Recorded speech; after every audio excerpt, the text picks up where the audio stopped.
नमस्कार, स्वागत है आप सभी का संदीपनी क्लासेस के इस यूट्यूब प्लेटफॉर्म पर। और आज हम प्यारे बच्चों चर्चा में कक्षा 10 के विषय विज्ञान के बारे में। ये जो प्रश्न हैं ये सब आपके आगामी दिनों में नवंबर माह में जो अर्धवार्षिक परीक्षा होने वाली है उसके लिए बहुत महत्वपूर्ण। ये जो मॉड्यूल जारी किए जाते हैं उन मॉड्यूल से लिए गए प्रश्न हैं। इनको आप अपना या तो मॉड्यूल निकाल लें और मॉड्यूल में इनके आंसर लगाते चलें, या फिर अपना मॉड्यूल अगर आपके पास नहीं है, किसी कारण से उपलब्ध नहीं हो पाए हैं, तो आप अपना रजिस्टर और पेन लें और इसे नोट डाउन कर लें, क्योंकि ये बहुत ही महत्वपूर्ण प्रश्न हैं जिनकी परीक्षा में आने की पूरी पूरी संभावना है। और यदि आपको वीडियो अच्छा लगता है तो वीडियो को लाइक करें और शेयर करें अपने दोस्तों के साथ, ताकि आपके दोस्त भी इस चीज़ का फ़ायदा उठा सकें। और चैनल को सब्सक्राइब करें जिससे आपको इससे आगे के आने वाले वीडियो भी मिल पाएंगे। सब्सक्राइब करने के बाद बेल आइकन जरूर से प्रेस करें ताकि आपको हर एक वीडियो का नोटिफिकेशन मिलता रहे। चलिए हम पहले प्रश्न की चर्चा करते हैं।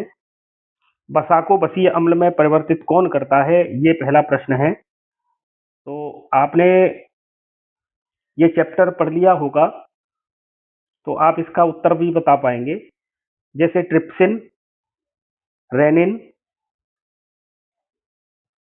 इसके बाद लाइपेज और प्रोरेनिन। तो ट्रिप्सिन, देखो ये जो एंजाइम है ये हमारे आमाशय में काम करता है। रेनिन इसका आंसर नहीं होगा। तो देखो वसा पर जो काम करता है वो लाइपेज है। वसा पर काम करने वाले एंजाइम का नाम है लाइपेज। अगला प्रश्न देखते हैं। श्वसन कैसी क्रिया है? श्वसन है एक उपचयन, अपचयन, परिसंचरण और उत्सर्जन। देखो परिसंचरण तो इसका आंसर नहीं होगा, क्योंकि परिसंचरण में हमारे रक्त के परिवहन से संबंधित ये तंत्र काम का है, तो ये तो इसका आंसर नहीं होगा। उत्सर्जन यह भी नहीं होगा, क्योंकि इसमें किडनी के द्वारा यूरिया को फिल्टर किया जाता है और शरीर से बाहर किया जाता है। तो श्वसन एक प्रकार की कैटाबॉलिक रिएक्शन है, इसलिए इसका आंसर अपचयन होना चाहिए। अगले प्रश्न की चर्चा करते हैं। यदि लार में लारीय एमाइलेज नहीं हो, उसका अभाव हो जाए, तो मुख्य गुहा की कौन सी जो घटना है वो प्रभावित होगी? एक तरीके से ऐसा मान लें, लारीय एमाइलेज अगर हमारी लार में नहीं होगा तो किस चीज का पाचन नहीं होगा? देखिए, प्रोटीन का अमीनो अम्ल में विघटन ये नहीं होगा, ये तो इसका आंसर नहीं है।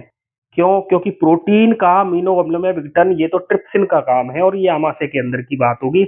हम तो बात लार की कर रहे हैं, इसका मतलब हमारे मुंह में ही कुछ होता होगा। वसा का वसीय अम्ल एवं ग्लिसरॉल ये भी आंसर नहीं होगा, और विटामिन का अवशोषण यह भी आंसर नहीं होगा। तो इसका राइट आंसर होगा स्टार्च का शुगर में विघटन। आमाशय का आंतरिक स्तर की हाइड्रोक्लोरिक अम्ल मतलब HCl से रक्षा निम्न में से किसके द्वारा होती है? हमारे जो आमाशय की अंदर का स्तर है, और इस आमाशय के अंदर आपको पता है HCl का स्राव होता है, और ये एक बहुत शक्तिशाली एसिड है, तो इसकी वजह से आंत की दीवार डैमेज हो सकती है। तो उस डैमेज से बचने के लिए हमारे जो आमाशय होता है उसके अंदर एक लाइनिंग पाई जाती है, और वो लाइनिंग होती है म्यूकस की। तो इसका राइट आंसर होगा म्यूकस। अगला प्रश्न देखते हैं। भोजन नली का कौन सा भाग यकृत से पित्त रस प्राप्त करता है? भोजन नली का कौन सा भाग यकृत से पित्त रस प्राप्त करता है? तो इसका राइट आंसर होगा क्षुद्रांत, मतलब स्मॉल इंटेस्टाइन, छोटी आंत, ये प्राप्त करती है वाइल जूस को। अगला प्रश्न। भोजन नली के किस भाग में भोजन का पूर्ण पाचन होता है? कंप्लीट डाइजेशन कहां पर होता है फूड का? तो इसका राइट आंसर होगा क्षुद्रांत, छोटी आंत के अंदर। अगला प्रश्न है। चावल के पानी में कुछ बूंदें अगर आयोडीन सॉल्यूशन की डाल दी जाएं तो विलेन का रंग नीला काला हो जाता है, इससे यह प्रदर्शित होता है कि चावल के पानी में किसकी उपस्थिति होगी। देखिए, चावल हो या आलू हो, मतलब कोई भी ऐसा उत्पाद हो जिसके अंदर स्टार्च होता है, उसमें अगर हम आयोडीन सॉल्यूशन डालते हैं तो उसका रंग काला या नीला जैसा हो जाता है, तो इसका मतलब ये स्टार्च की उपस्थिति को दर्शाता है। अगला प्रश्न, हृदय के अंदर उसके संकुचन के समय रक्त को वापस लौटने से कौन रोकता है। जब हृदय के दोनों निलय संकुचित होते हैं तो रुधिर वापस आलिंद में नहीं चला जाए, मतलब वेंट्रिकल से एट्रिया में नहीं चला जाए, तो उसे रोकने के लिए हमारे हृदय में वाल्व पाए जाते हैं। ऐसा काम वाल्व करते हैं। इनका काम होता है ब्लड का जो फ्लो है उसे एक यूनिडायरेक्शन में रखना, एक ही दिशा में इसे प्रवाहित होने देना। अगला प्रश्न, मांसपेशियों में ऑक्सीजन की कमी प्राय क्रिकेट खिलाड़ियों के पैरों में जकड़न का कारण बनती है। यह निम्न के परिणाम स्वरूप होता है। तो इसमें 4 ऑप्शन दे रखे हैं। पाइरूवेट का एथेनॉल में परिवर्तन, यह नहीं होगा क्योंकि में पाइरूवेट का ग्लूकोज में परिवर्तन ऐसा नहीं होता, क्योंकि ग्लूकोज तो पहले पाइरूवेट में टूटता है। ग्लूकोज का पाइरूवेट में परिवर्तन, देखो ग्लूकोज का पाइरूवेट में परिवर्तन, ये क्रिया तो ग्लाइकोलाइसिस की है, जिसमें ग्लूकोज के एक अणु से पाइरूविक एसिड के 2 मॉलिक्यूल बनते हैं। तो इसका राइट आंसर एक ही बचा और यही होगा, पाइरूवेट का लैक्टिक अम्ल में परिवर्तन होना। इस लैक्टिक एसिड की वजह से हमारी मांसपेशियां थक जाती हैं। अगला प्रश्न, रिक्त स्थानों की पूर्ति कीजिए। ऑक्सीजन की उपस्थिति में पाइरूवेट का विखंडन, देखो ऑक्सीजन की उपस्थिति में पाइरूवेट का विखंडन पूछा गया है, तो इसका राइट आंसर क्या होगा। जब ऑक्सीजन यदि उपस्थित हो तो पाइरूविक एसिड कहाँ एंटर करता है, तो इसका आंसर होगा माइटोकॉन्ड्रिया में।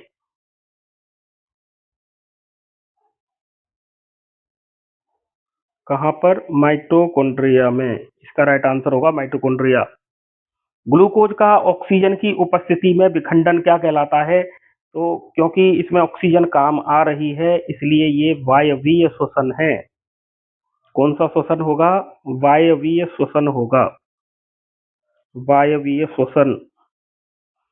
पाइरूवेट का ऑक्सीजन की अनुपस्थिति में विघटन होने पर जो अंतिम उत्पाद बनता है, देखो ऑक्सीजन की अनुपस्थिति है, इसका मतलब इसमें एथेनॉल बनेगा, C2H5OH, एथेनॉल बनेगा। पाइरूवेट का ऑक्सीजन की उपस्थिति में विघटन होने पर जो अंतिम उत्पाद बनता है वह होता है कार्बन डाइऑक्साइड और जल। जलीय जीव श्वसन के लिए कौन सी ऑक्सीजन का उपयोग करते हैं। अरे भाई, जब कोई जीव जल में रहता है, जैसे कि मछली है, तो वो ऑक्सीजन कहाँ से लेगी, तो उसे जो ऑक्सीजन मिलेगी वो जल में घुलित ऑक्सीजन मिलेगी, जल में घुलित इस ऑक्सीजन को लेगा ये। अगला प्रश्न देख लेते हैं। इन प्रश्नों को अपने फेयर में उतारते चलें और नोट डाउन कर लें, और वीडियो को लाइक और शेयर करते रहें। अपने साथियों के साथ भी इसे शेयर करें, उनको भी लाभ होगा, क्योंकि ये जो प्रश्न हैं ये बड़े महत्वपूर्ण हैं और ये परीक्षा में आने की इनकी पूरी पूरी संभावना है। मानव शरीर में ऑक्सीजन परिवहन के लिए उत्तरदायी होता है। तो हमारे शरीर में जो ऑक्सीजन है उसका ट्रांसपोर्ट बॉडी में हर एक कोशिका तक किसके द्वारा होता है, तो इसका राइट आंसर होगा हीमोग्लोबिन, हीमोग्लोबिन।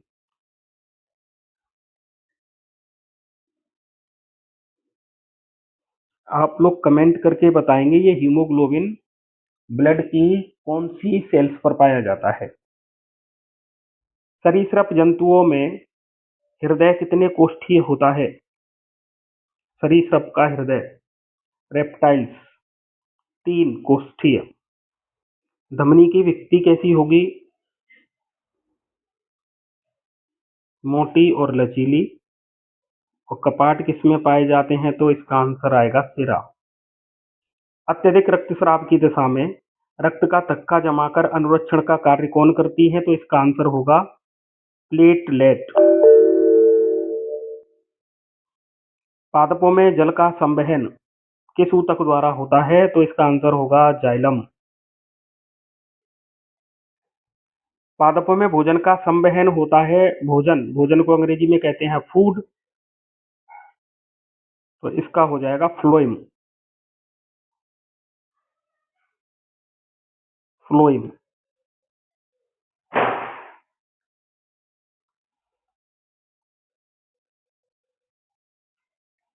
चलिए सही जोड़ी मिलाइए।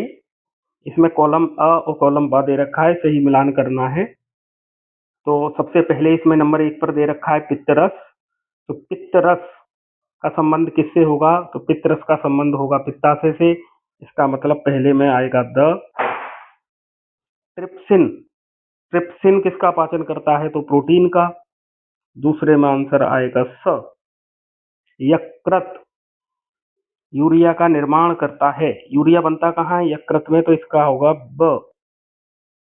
लाइपेज वसा का पाचन करता है। और इंसुलिन ये अग्नाशय से स्रावित होता है। तो ये इसके मिलान होंगे। देखिए पित्तरस का संबंध पित्ताशय से है, ट्रिप्सिन प्रोटीन से, यकृत यूरिया का निर्माण करता है, लाइपेज वसा का पाचन करता है और इंसुलिन अग्नाशय से स्रावित होता है। अगले प्रश्न पर चर्चा करते हैं। ये एक शब्द या एक वाक्य में उत्तर है। प्रोटीन अमीनो अम्ल के रूप में अवशोषित होता है, ये बात तो सही है। तो इसका मतलब यहाँ होना चाहिए था प्रोटीन किसके रूप में अवशोषित होता है? तो आंसर आता है यहाँ पर अमीनो अम्ल।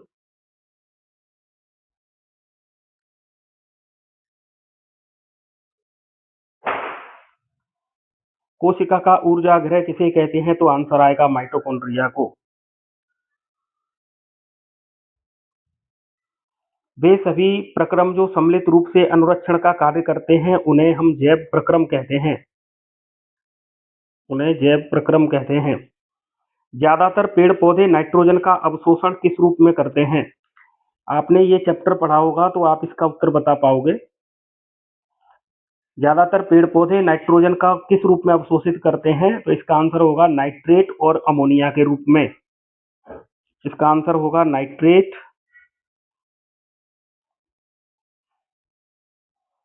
और अमोनिया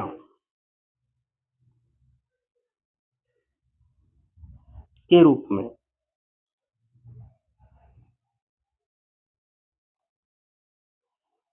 पाचन नली में सर्वप्रथम भोजन में मिलने वाला एंजाइम कौन सा है? पाचन नली कह लो या भोजन नली कह लो, बात एक ही है। तो सबसे पहले कौन सा एंजाइम मिलता है? इसका आंसर आएगा एमाइलेज।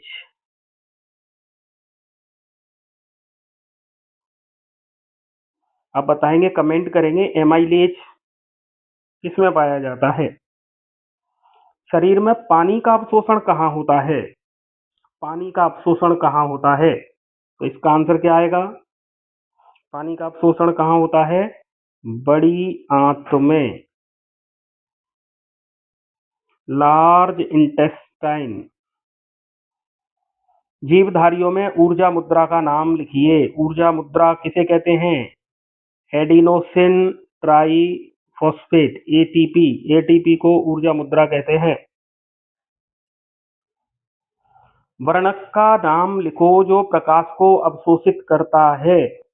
वह वर्णक जो प्रकाश को अवशोषित करता है, तो इसका नाम होगा क्लोरोफिल। क्या नाम होगा इसका? क्लोरोफिल। क्लोरोफिल वर्णक प्रकाश ऊर्जा को अवशोषित करता है। सत्य असत्य को पहचानिए। मनुष्य में दोहरा परिसंचरण होता है, ये बात बिल्कुल सही है। सत्य होगा इसका आंसर। बाएं आलिंद शरीर के विभिन्न भागों से आए ऑक्सीजनित रक्त को ग्रहण करता है। बायां आलिंद शरीर से आने वाले तो देखिए ये बात बिल्कुल गलत है, असत्य। क्योंकि जो शरीर के विभिन्न भागों से जो रक्त आता है वो ऑक्सीजनित नहीं होता, वो बेऑक्सीजनित होता है। वायुनिलय ऑक्सीजनित रक्त को शरीर के विभिन्न भागों में प्रेषित करता है, ये बात सही है। तो इसका आंसर होगा सत्य, ये सत्य है। अगला प्रश्न, बाएं आलिंद ऑक्सीजनित रक्त को दाएं नीले में प्रेषित करता है। देखो बाएं और दाएं के बीच में आपस में कोई संबंध नहीं होता। बायां आलिंद बाएं नीले में भेजेगा और दायां आलिंद दाएं नीले में भेजेगा, तो ये असत्य हो जाएगा।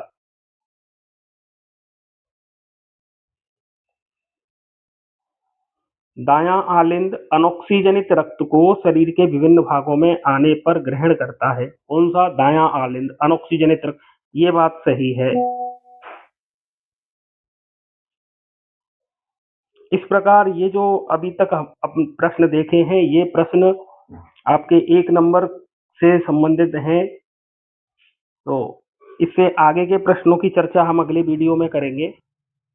तो बने रहिए संदीपनी क्लासेस के साथ और देखते रहिए अपना यूट्यूब चैनल संदीपनी क्लासेस। इस तरीके के और प्रश्न आपको मिलते रहेंगे। चैनल को सब्सक्राइब करके रखें। धन्यवाद।